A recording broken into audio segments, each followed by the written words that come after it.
Olá pessoal, meu nome é Vanessa, eu sou aluna de Matemática e Licenciatura da UFSJ e hoje eu vou falar da classificação de sistemas de equações diferenciais lineares no plano. Nesse projeto de iniciação científica eu fui orientada pela doutora Patrícia Tempesta, professora do DEMAT da Universidade Federal de São João del Rei. Bom, o objetivo desse pôster é usar essa classificação para que a gente consiga descrever o comportamento das soluções do sistema que descreve o modelo do oscilador harmônico. Minha apresentação ela vai estar dividida em duas partes. A primeira a gente vai falar dos sistemas planares e depois a gente vai falar da equação do oscilador harmônico. Então, vamos iniciar classificando as soluções da equação linear vetorial, que está aqui descrita por 1, sujeita a essa condição inicial, onde K1 e K2 são números reais, e A é uma matriz que está em M2, ou seja, é uma matriz 2 por 2 com entradas reais. Cada solução de 1, ela pode ser descrita matematicamente dessa forma e pode ser vista como uma curva parametrizada no plano, que a gente chama de órbita, que é esse conjunto de pontos aqui. A órbita, ela é o traço da nossa solução, ou seja, ela é o nosso conjunto de imagem visto graficamente. Ela é munida de uma orientação dada pelo crescimento de t, que é o nosso tempo, indo do passado para o futuro. E essa orientação, a gente usualmente indica ela com uma seta. Pelo teorema da existência e unicidade de solução, passando por um ponto, a gente tem que por cada ponto passa uma única solução. Geometricamente, isso significa que por cada ponto passa uma única órbita. A decomposição do plano, ou seja, do R2, segundo essas órbitas, é o que a gente chama de retrato de fase da equação diferencial.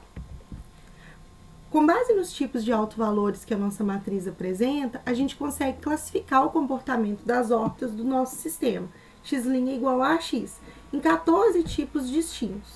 Aqui eu ressalto que a gente não vai falar detalhadamente desses 14 tipos distintos. O nosso principal foco vai ser analisar aqueles que aparecem no oscilador harmônico simples. Então, antes da gente falar do oscilador harmônico simples, vamos descrever o que é um oscilador harmônico. O oscilador harmônico ele é um sistema que, quando se desloca da sua posição de equilíbrio, ele sofre uma força restauradora E, que é proporcional ao seu deslocamento. Designando por ele a massa de uma partícula e supondo, em um caso geral, que haja uma força restritiva, que é proporcional à velocidade dessa partícula, pela segunda lei de Newton, a gente tem que essa EDO, linear homogênea, com coeficientes constantes, ela descreve o oscilador harmônico amortecido. Então, aqui a gente tem que P, ele representa o coeficiente de atrito, e Q representa a constante de elasticidade da mola, ambos positivos. Considerando essa mudança de variável, onde x1 é igual a x e a sua primeira derivada é igual a x2, a gente obtém esse sistema 3, que é equivalente à nossa EDO. Extraindo a matriz companheira, a gente obtém essa matriz aqui, que é a matriz dos coeficientes, e a gente tem que um par de funções x1 e x2 é a solução do sistema, se só se, a primeira derivada de x1 é igual a x2, e x1 é uma solução da nossa EDO dada. Analisando o polinômio característico fornecido pela matriz companheira, a gente observa que os autovalores eles podem ser descritos matematicamente dessa forma, e a gente tem que se o delta é maior ou igual que zero, eles são reais, e se é menor do que zero, eles são complexos. A gente vai analisar o comportamento das soluções do sistema harmônico com base na nossa ideia ao modelar ou não o sistema mola-partícula. A gente vai ver isso através do plano PQ, então a gente vai analisar quadrante a quadrante. No caso onde a gente está no primeiro quadrante, com Q maior do que zero e P maior ou igual que zero, a gente tem que modela o sistema mola-partícula, ou sistema amortecido simples.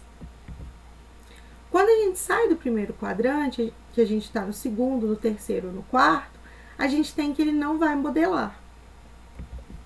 Então, aqui estão os possíveis retratos de fase da nossa equação, no nosso diagrama de bifurcação, no plano PQ, e a gente vai analisar quadrante a quadrante.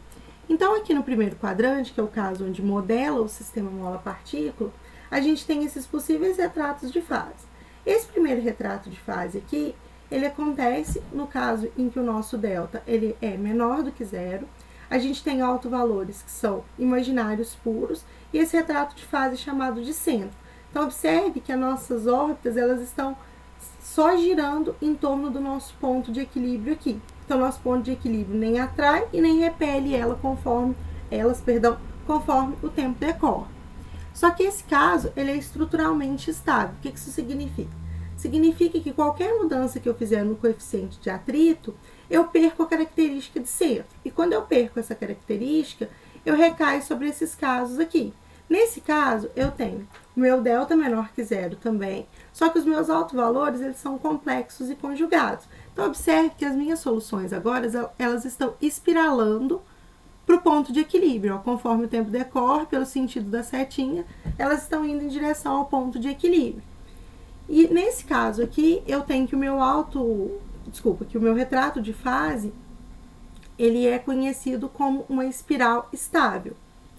Quando eu vou para cima aqui da parábola, eu tenho que o meu delta, ele é igual a zero, e os meus autovalores, eles são reais, iguais e negativos. Então, nesse caso aqui, o meu retrato de fase, ele é um nó impróprio estável, e o meu ponto de equilíbrio, ele, assim como aqui nas espirais, ele funciona como um atrator.